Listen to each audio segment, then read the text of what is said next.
Olá, sejam bem-vindos a mais um webinar do CROSP. Hoje trazemos o tema A importância da ortopedia funcional dos maxilares para o sistema estomatognático. A ortopedia funcional dos maxilares é uma especialidade que auxilia no desenvolvimento desse sistema, que é composto por ossos, músculos, articulações, dentes, lábios, língua, bochechas, glândulas, artérias, veias e nervos. Todos realizam funções de sucção, mastigação, deglutição, fonoarticulação e respiração. E um detalhe é que a amamentação materna é considerada essencial para o desenvolvimento desse sistema no recém-nascido, desde os primeiros dias de vida, partindo do princípio de que o sistema começa a ser formado na vida uterina. E quem vai falar sobre este assunto é a convidada do Conselho Regional de Odontologia de São Paulo, a doutora Arne Awed Guihar Ventura. Ela é especialista e membro da Câmara Técnica de Ortopedia Funcional dos Maxilares do CROSP. Doutora, seja muito bem-vinda ao webinar de hoje e fique à vontade.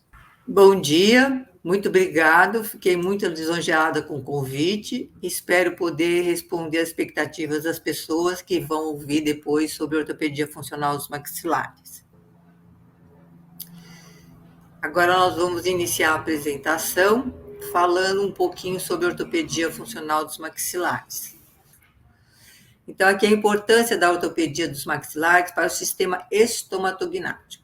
Então, nós conhecemos que o sistema estomatognático é formado por articulação temporomandibular, músculos e dentes. Esse sistema, ele tem um conjunto de ossos, tem músculos, articulações, os dentes, a língua, os lábios, as bochechas, as glândulas, artérias, veias e nervos envolvidos no processo de mastigação, deglutição, respiração e fonação. Ele está intimamente ligado à função de outros sistemas, como o sistema respiratório, metabólico, endócrino, inclusive com a postura. Então, é um conjunto do corpo humano inteirinho. E na primeira infância, que a maioria dos problemas pode ser prevenidos. Quando a criança nasce, se ela de cesárea, e não de forma natural, ela tem uma grande possibilidade de comprometer as vias aéreas, nariz e boca, que vão ser entupidas pelo líquido amniótico. O líquido amniótico pode causar ferimentos pelas vias aéreas e dificultar a formação do sistema estomatognático. Então, o que ocorre nessa fase é que o bebê deve ser colocado na amamentação numa postura correta para que ele possa sugar o leite materno e fazer uma respiração nasal adequada. Ele começa a criar nessa fase a respiração sem que ele fique sufocado. Na amamentação natural, o bebê fica obrigado a abrir a boca para sugar o bico do seio. Na alimentação dessa forma, vai ser através dos lábios, da língua e vai unida a um dispositivo funcional, a articulação e os músculos.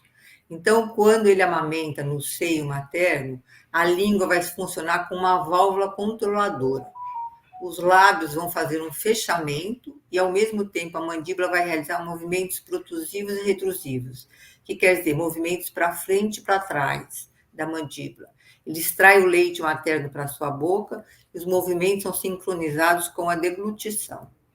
Então, aqui tem uma foto mostrando a forma que ele fica. E a criança tem que ficar numa posição mais em pé do que deitada para não engasgar. Então, a gente fala que ele faz um movimento de ordenha. Né? Se ele fizer uma amamentação incorreta, com o uso de mamadeira, ele não vai se esforçar tanto. Então, o que vai ocorrer? Ele vai ter uma má formação no sistema estomatognático. Ele vai ter a possibilidade, ele vai ser um respirador bucal, porque não vai estimular a musculatura da região da boca, tá? Segundo Francisco Miguel, fisioterapeuta, essa postura é proporcionada pela posição da cabeça, que estabelece o direcionamento da coluna vertebral e que pode desencadear e alterar o produto do alinhamento da coluna lombar e dorsal. Então, é de extrema importância que haja um equilíbrio no sistema estomatognático. Se houver um desequilíbrio, falado que 90% das dores de cabeça são causadas por disfunções estruturais da mandíbula e da coluna. Então, vai ocorrer que o paciente vai ter uma mandíbula retruída ou ele vai ter uma mandíbula protruída se ele não fizer um aleitamento materno. Ele não vai ter uma mandíbula normal.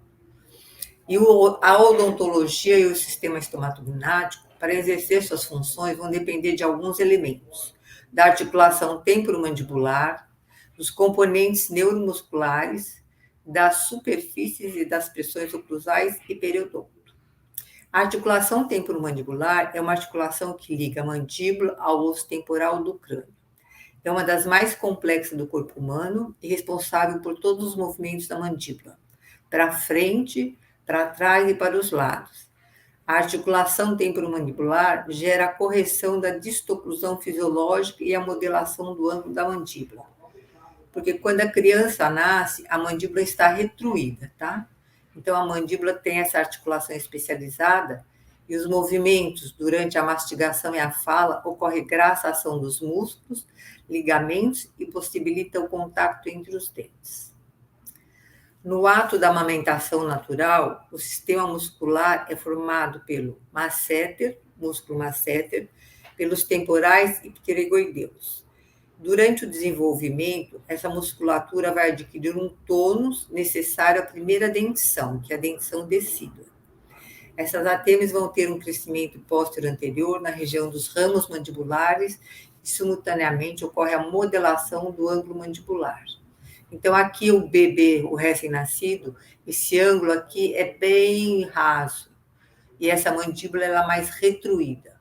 No desenvolvimento da amamentação, esse ângulo vai se formando, tá? E a mandíbula vai se desenvolvendo e vai melhorar a sua mastigação.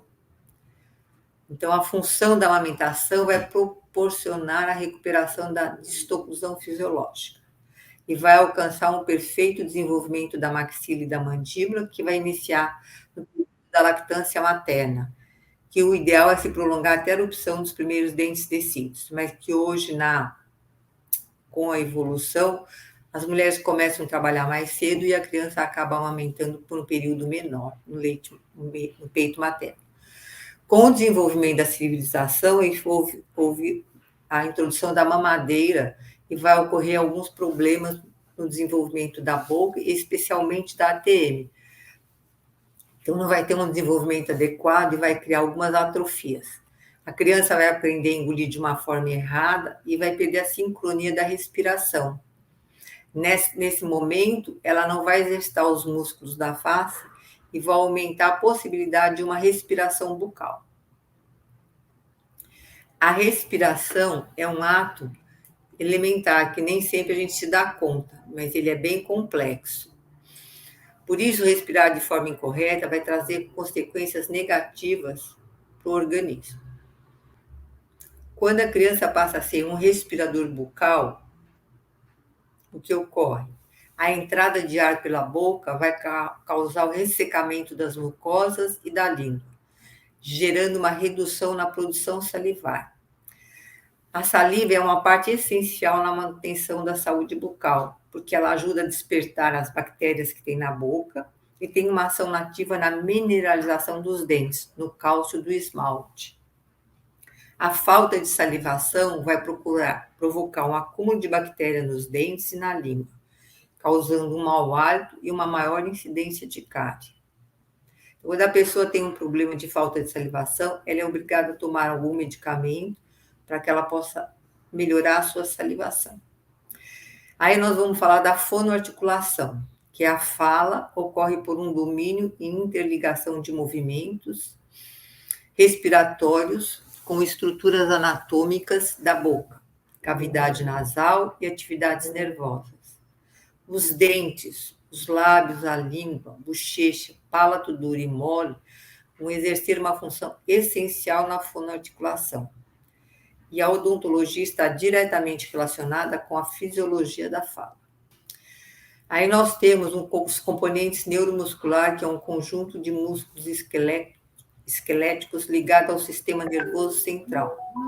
Nós temos os músculos da mastigação, da expressão facial, os supraioides, da língua, do palato, temos o trapézio e o esternocleidomastodeu.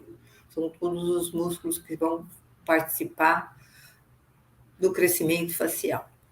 E os músculos da mastigação, nós temos o masseter, o temporal, o pterigoideu medial e o pterigoideu lateral. Então, aqui nós mostramos o músculo temporal, aqui está a articulação temporomandibular, nós temos o músculo masseter, e aqui nós temos o músculo pterigoideu, que tem o lateral e o medial, mas ele está por dentro, então não é possível visualizar. Então, são os músculos mais importantes durante a mastigação. Os dentes descidos, quando nascem erupcionados, vão proporcionar um movimento de lateralidade da mandíbula, para a direita e para a esquerda, e vai auxiliar no realizar os movimentos de apreensão e corte dos alimentos. O ato de mastigação inclui os dentes, a oclusão dentária e a ação dos músculos mastigatórios, as estruturas articulares, controle motor e receptores periodontais dos dentes. Todos eles estão envolvidos na mastigação. Ao bebê, após 6 meses de vida, vão ser introduzidos alimentos pastosos e cada vez mais sólidos ao bebê, que vai ajudar ele na mastigação. Então, aos poucos, ele vai fazendo uma mastigação, apesar de não ter dente. Aos 2 anos e meio, ele vai ter uma dentição decídua completa. Então, já consegue fazer uma mastigação bilateral alternada e os ângulos funcionais mastigatórios vão propiciar o crescimento equilibrado dos maxilares, segundo Planas. Isso daí foi dito por eles em 1997. Aqui a gente mostra a dinâmica da mastigação numa vista frontal, tá? Então, a área de crescimento da fissura palatina vai crescer para os lados. Então, a maxila vai crescer e a mandíbula vai acompanhar o crescimento. E aqui está mostrando o movimento da mandíbula de lateralidade, dos dentes de lateralidade. Aqui a gente está mostrando a irrigação na cabeça. Então, nós temos aqui a artéria facial e ela vai ter vários ramos. Aí nós temos a artéria submental, que vem aqui na região do queixo. Nós temos uma artéria que vai para o lábio inferior, que vai irrigar o lábio inferior. Tem uma artéria aqui na região do lábio superior, que vai dar irrigação para o lábio superior. E temos aqui a artéria angular, que vai pegar essa face superior da face, tá? Todos eles são o ramo terminal da artéria facial, porque os dentes têm irrigação. Aí nós temos as glândulas salivares. Na cavidade oral existem as glândulas que também participam da digestão dos alimentos. Então, essas glândulas vão secretar umas enzimas que vão ajudar a digestão dos carboidratos. Então, vai haver uma quebra desses alimentos para formar os carboidratos para poder sintetizar no estômago. As glândulas são a parótida, a submandibular e as glândulas sublinguais. Então, aqui nós temos a parótida, que é a maior, aí nós temos a glândula submandibular e aqui nós temos a glândula sublingual. Aí tem o dente e a língua mostrando como que são essas glândulas em relação à cavidade bucal. A língua é a parte central da cavidade oral. É um músculo cuja base está ligada ao soalho da cavidade oral, enquanto seu ápice é livre e móvel. Existem as papilas que agem como receptores do paladar. Então, nós temos aqui na língua, na extremidade, na ponta da língua, nós temos o paladar pro doce. Nas laterais, aqui nós temos o azedo. Numa extremidade mais alongada, aqui nós temos o salgado. No final da língua, nós temos o amargo. E agora foi introduzido esse umami, que é um sabor delicioso e gostoso. Isso aqui foi criado pelos orientais. É um paladar novo que pega toda a língua. Você tem gosto de doce, azedo, salgado e amargo. Então, alguns alimentos nos dão esses doces, como esse paladar, que seria o quê? O molho de soja e o miso soshiro, que o oriental come muito. Aí os dentes e a língua são as estruturas necessárias para a gente fazer mastigação, a fala e as estruturas associadas com as glândulas salivares. Então, todos eles vão colaborar com a nossa fala e com a nossa mastigação. E a maior parte das funções da cavidade oral estão relacionadas à língua. especialmente as suas habilidades musculares e sensitivas, tá? Então, a língua tem bastante sensibilidade. Os lábios são importantes para a função mastigatória, pois eles são responsáveis por manter os alimentos dentro da boca enquanto a gente mastiga. Juntamente com os dentes, a gengiva, a língua, os lábios desempenham um papel fundamental no sorriso perfeito. Os dentes são estruturas mineralizadas que têm um importante papel na mastigação, na estética facial e indiretamente estão relacionados com a articulação das palavras. Não quer dizer que a pessoa sem dente não fala. Ela fala, mas fala de uma maneira não muito bonita. As partes do dente são o esmalte, a dentina, a câmara pulpar, uma parte na coroa, cemento, canal radicular e ápice, que é a raiz. Aqui nós temos uma estrutura dental mostrando o esmalte, a dentina, a câmara pulpar está na coroa, aqui nós temos cemento na região radicular e o ápice radicular. É isso que eu queria apresentar para vocês hoje.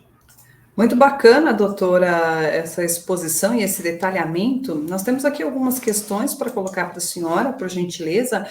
Uma das perguntas é se tem idade para o uso do aparelho ortodôntico funcional. Ele é só para crianças? Não, a ortopedia funcional dos maxilares a gente pode usar em adultos, principalmente quando ele tem disfunção e tem bruxismo. Então, é um aparelho multifuncional. Pode ser usado em adultos e crianças, principalmente pacientes com bruxismo, que tem uma má oclusão. Ele usando o aparelho, ele vai ter uma melhora na fala e vai diminuir, para quem ronca também ajuda a diminuição do ronco. E pode ser usado em qualquer idade, não tem idade não, hoje as coisas são bem funcionais. Bacana. E quanto ao horário de utilização, doutora, ele precisa ser um horário específico para ter aí o resultado necessário? O ideal é que a pessoa use o aparelho o dia inteiro e à noite. Só remova o aparelho para se alimentar, porque não é possível se alimentar com o aparelho. Mas dependendo do caso, se é um paciente que tem bruxismo, normalmente ele vai usar o aparelho mais à noite, porque é a hora que ele mais pratica o bruxismo. Se é uma criança que ela está em desenvolvimento, é necessário que ela use o aparelho 20 horas por dia, porque a gente considera que ela leva 4 horas para se alimentar durante todo o dia. E aí ela vai ter uma resposta melhor e vai ter um resultado mais rápido, mais eficaz num tempo mais curto. Quanto maior o uso do aparelho, durante o período do dia e da noite, tem uma resposta melhor. Ainda sobre o aparelho, doutora, algumas questões sobre higienização. A higienização é facilitada? De fato, é fácil limpar o aparelho. Antes de usar o aparelho, pode escovar o aparelho com uma escova normal, ou ele pode fazer uma higienização com algumas pastilhas efervescentes que existem no mercado. Ele coloca o aparelho na água com a pastilha efervescente, deixa uns 5 minutos, depois ele enxágue o aparelho e escova o aparelho. E com o decorrer do tempo, vai criando um pouco de placa no aparelho que a própria boca fabrica. Bacana, é fácil e simples, doutora. Uma outra questão relacionada à amamentação e o desenvolvimento do recém-nascido.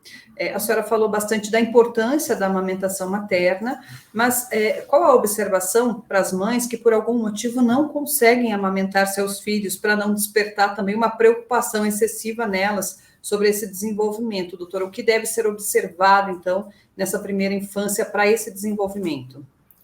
Então, essas mães que não conseguem fazer o amamentamento com peito, leite materno, o que a gente recomenda é que compre um bico de mamadeira mais parecido com o peito e faça um orifício bem menor, para a criança fazer um estímulo de sucção, porque ela vai ter que fazer mais força para que o leite saia pelo bico da mamadeira, e não faça um orifício muito grande, porque a criança aí não vai fazer uma sucção, ela vai engolir o leite. Então, isso é prejudicial para o desenvolvimento da musculatura da face dessa criança. Doutora, muito obrigada, então, pelos esclarecimentos adicionais. E o CROSP agradece muito a sua participação neste webinar e, por favor, fique à vontade para fazer aí as suas considerações finais. Me senti muito honrada pelo convite, espero ter conseguido passar alguns esclarecimentos. Estou à disposição. Se alguém tiver alguma dúvida, eu deixei, acho que meu site, meu e-mail e o meu Instagram, e estou para responder, fazer mais alguns esclarecimentos. Muito obrigada por esse convite. Nós que agradecemos, doutora, e até uma próxima, então. O CROSP agradece a presença e a participação da doutora Arne Awed Guirar Ventura e também a todos vocês que estiveram conosco até agora. Este foi mais um webinar do CROSP. Agradecemos a todos que acompanharam e relembrando os nossos canais para você acompanhar a nossa programação e também os próximos webinars. Pelo site crosp.org.br, você fica por dentro das atividades do Conselho e pelas redes sociais, @CROSPOficial, no Instagram e no Facebook. Ficamos por aqui. Até o próximo webinar do CROSP.